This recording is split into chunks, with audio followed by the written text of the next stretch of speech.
First off, I would like to really say thank you to the elders for giving me this opportunity to stand before you. And yes, I'm not John Duvall, and wow, I don't see how he does it. Also, I want to thank Jensen, who stepped in for me for leading singing this evening. Thank you so very much, and a great selection of some songs that you picked. Now I have a simple question for you. Why is it that we as Christians let people like Josh Hamilton and former teen sensation Kirk Cameron do the teaching for us? Why is it? By no means. First off, I want to make it clear in this lesson, by no means at all am I condoning what they are preaching or teaching. What I am asking you, though, is why do we as Christians let them do it? Why do we let our local preacher do it? Why don't we do it? Many of us a lot of times come up with excuses. We don't have the time. We don't, we have softball practice. We have baseball practice. But what about these other people? What about Kirk Cameron? Y'all know the name Kirk Cameron? Some of us older people know who he is. He's from the Trinity Broadcasting Network. He's a former teen sensation. Y'all remember the TV shows Growing Pains? Y'all know the oldest brother? That's Kirk Cameron. Josh Hamilton, on the other hand, is a former All-Star from the Texas Ranger, former drug addict from the Texas Ranger that turned his life around by following the Word. Now, these fellows are probably much busier than us, but always find some way to teach the Word, whether right or wrong. I want to make that clear. Whether it's right or whether it's wrong, they're doing it. And a lot of times we're sitting in these seats and we are not doing it.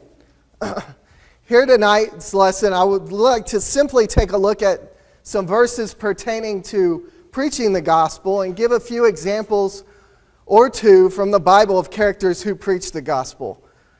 First off, we're going to look at the gospel itself. We see that there is a necessity of it being preached. In 1 Corinthians 9 and verse 16, 1 Corinthians 9 and verse 16, we read, "For if I preach the gospel, that gives me no ground for boasting, for necessity is laid upon me. Woe to me if I do not preach the gospel." Secondly, we see that the gospel is without charge. We see this in a couple of verses down in 1 Corinthians 9 and verse 18. 1 Corinthians 9 and verse 18 reads, "What then is my reward, that in my preaching I may present the gospel free of charge, so as not to make a full use of my right in the gospel?" Thirdly, we see that the gospel, the extent of it is to all of us. We read this in Colossians chapter 1. Colossians chapter 1 and verse 25. Again, Colossians 1 and verse 25 reads, "Of which I became a minister according to the stewardship from God that was given to me for you, to make the word of God fully known." Fourthly, we see that the gospel, there is only one gospel. We see this in Galatians 1. Galatians 1, verses 8 and 9. Galatians 1, verses 8 and 9. "But even if we or an angel from heaven should preach to you a gospel contrary to the one we preach to you, let him be accursed. As we have said before, so now I say again, if anyone is preaching to you a gospel contrary to the one that you have received, let him be accursed." We also see that it's sinners in the cross. We see this in 1 Corinthians 1 and verse 23. 1 Corinthians 1 and verse 23. 1 Corinthians 1 and verse 23.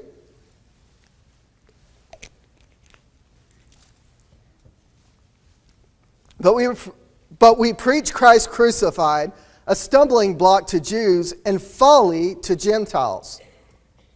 What else do we see about the gospel? we see the preacher's importance in the gospel. We read this in Romans chapter 10.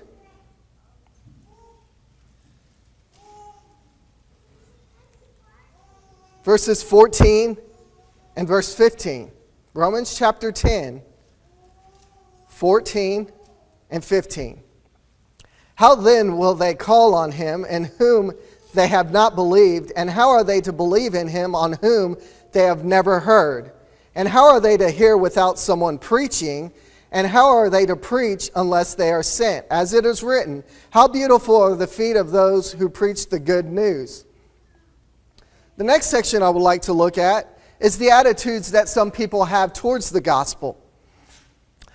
Some people may accept the gospel. We see this in Luke chapter 11, verse 32.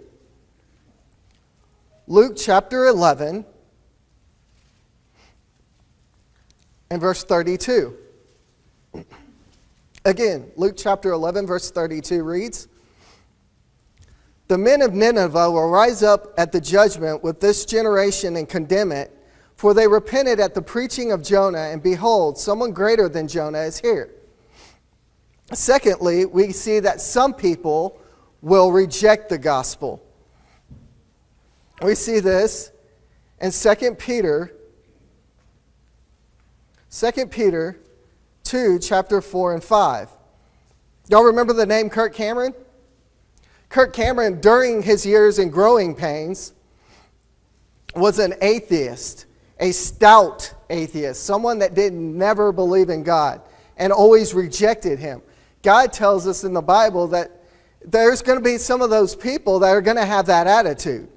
Again, 2 Peter chapter 2, verses 4 and 5 reads, for if God did not spare angels when they sinned, but cast them into hell and committed them to chains of gloomy darkness, to be kept until the judgment, if he did not spare the ancient world, but preserved Noah, a herald of righteousness, with 7 others, when he brought a flood upon the world of the ungodly. We also see that the gospel is not perfected by. We see this in Hebrews chapter 4. Hebrews chapter 4 and verse 2. Again, Hebrews chapter 4 and verse 2. For good news came to us just as to them, but the message they heard did not benefit them because they were not united by faith with those who listened. We'll also see, fourthly, that some people have an attitude, a perverted attitude towards the gospel. Galatians chapter 1,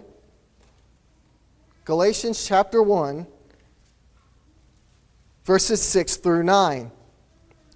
Again, Galatians chapter 1, verses 6 through 9. I am astonished that you are so quickly deserted him who called you in the grace of Christ and are turning to a different gospel. Not that there is another one, but there are some who trouble you and want to distort the gospel of Christ. But even if we or an angel from heaven should preach to you a gospel contrary to the one that we preach to you, let him be accursed. As we have said before, so now I say again, if anyone is preaching to you a gospel contrary to the one you received, let him be accursed. Next, we see that some people have a contentious attitude about the Bible. We see this in Philippians chapter 1. Philippians chapter 1, verses 15 through 18.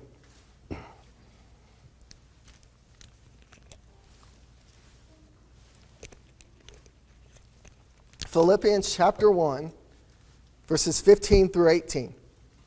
Some indeed preach Christ from envy and rivalry, but others from goodwill. The latter do it out of love, knowing that I am put here for the defense of the gospel. The former proclaim Christ out of selfish ambition, not sincerely, but thinking to afflict me in my imprisonment. What then? Only that in every way, whether in pretense or in the truth, Christ is proclaimed, and in that I rejoice. Also, we see that some people count the gospel as foolishness. We see this in 1 Corinthians chapter 1, verse 18 through 21.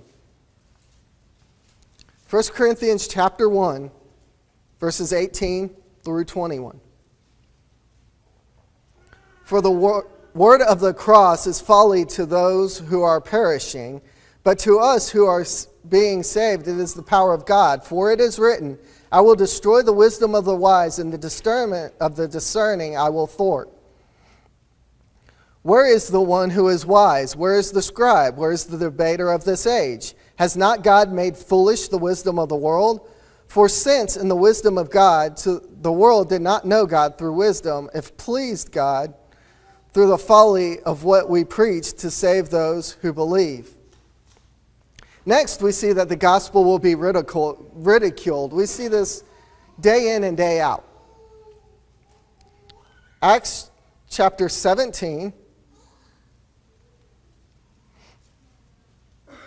Acts chapter 17, verse 16 through 18. Acts 17, verses 16 through 18. Now while Paul was waiting for them at Athens, his spirit was provoked within him as he saw that the city was full of idols. So he reasoned in the synagogue with the Jews and the devout persons, and in the marketplace every day with those who happened to be there. Some of the Epicurean and Stoic philosophers also conversed with him, and some said, What does this babbler wish to say? Others said, He seems to be a preacher of foreign divinities, because he was preaching Jesus and the resurrection. Some people will have an attitude that they're not ashamed of the gospel. We see this in Romans chapter 1. Romans chapter 1, verses 15 and 16.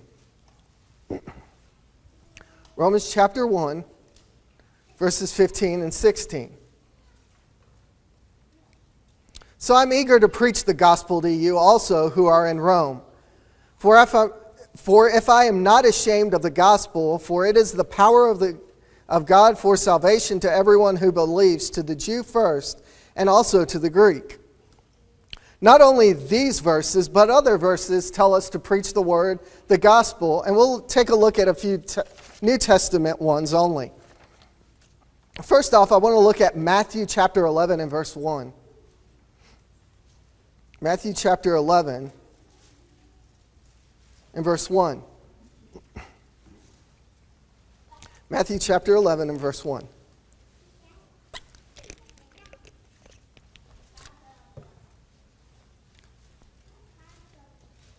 When Jesus had finished instructing his 12 disciples, he went on from there to teach and preach in their cities. Also, Matthew 26 and verse 13.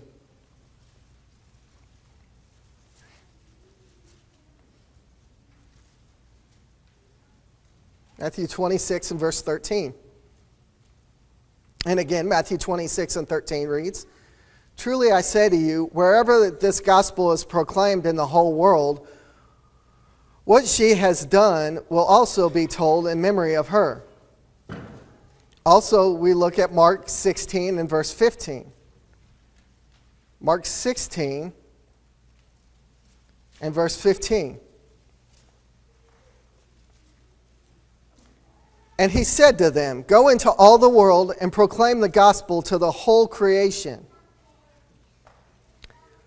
Also, Acts chapter 8 and verse 4. Again, Acts chapter 8 and verse 4.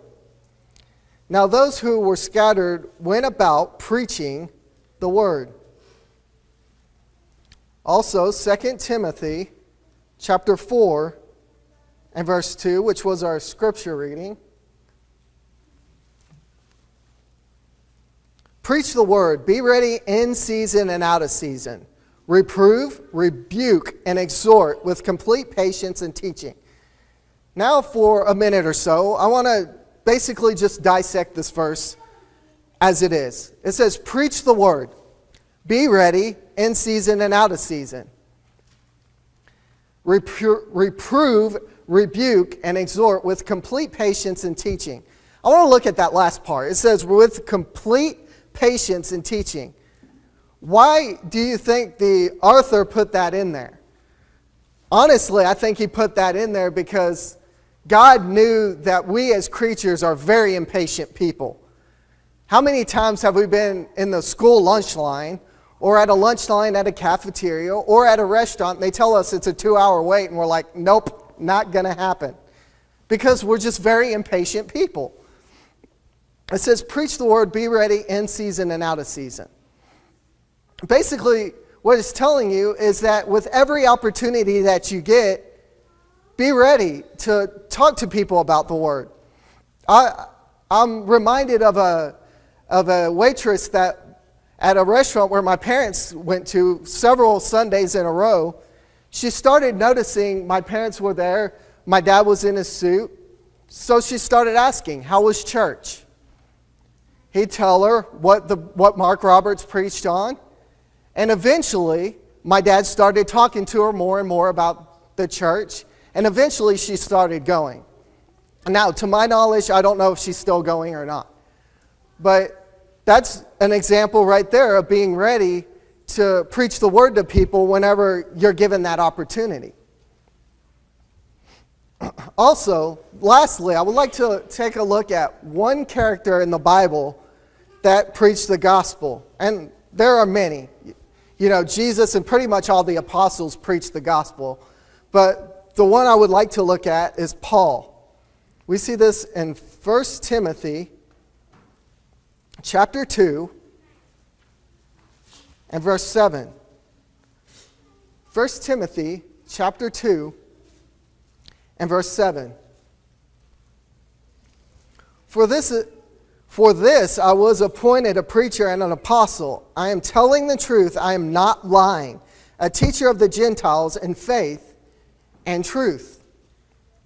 Also, we see in 2 Timothy chapter 2 and verse 11. 2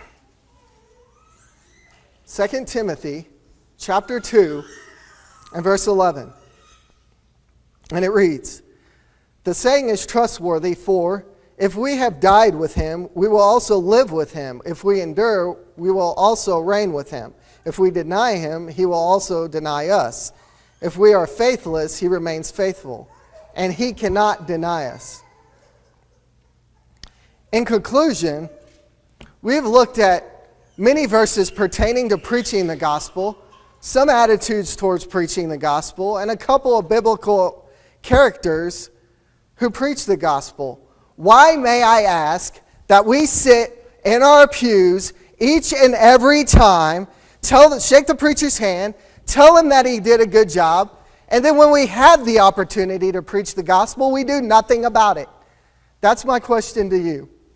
Why is it that we let people like Kirk Cameron, whether right or whether wrong, or Josh Hamilton, or our local preacher, John Duvall, Mark Roberts, D. Bowman, why do we let the preacher do it? We're just as capable as them. God didn't say who to preach the word. He didn't say who was supposed to teach the word. He didn't say preacher. He didn't say evangelist. He didn't say John Duvall. He didn't say Mark Roberts. He said we can all do it. So my question to you is, why don't we do it? Why do we come up with the excuses? If you're here this evening and have fallen away in any way, whether it's, not preaching the word or something else, or if you are here and not a Christian, think about May 19th and 20th. Although, I don't want to put this in people's minds, but do you think those people woke up to alarm clocks saying that they were going to die that day? Absolutely not.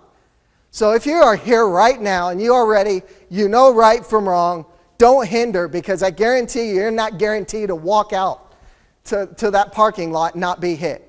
If there's any way that this congregation can help, won't you please come forward as together we stand and sing.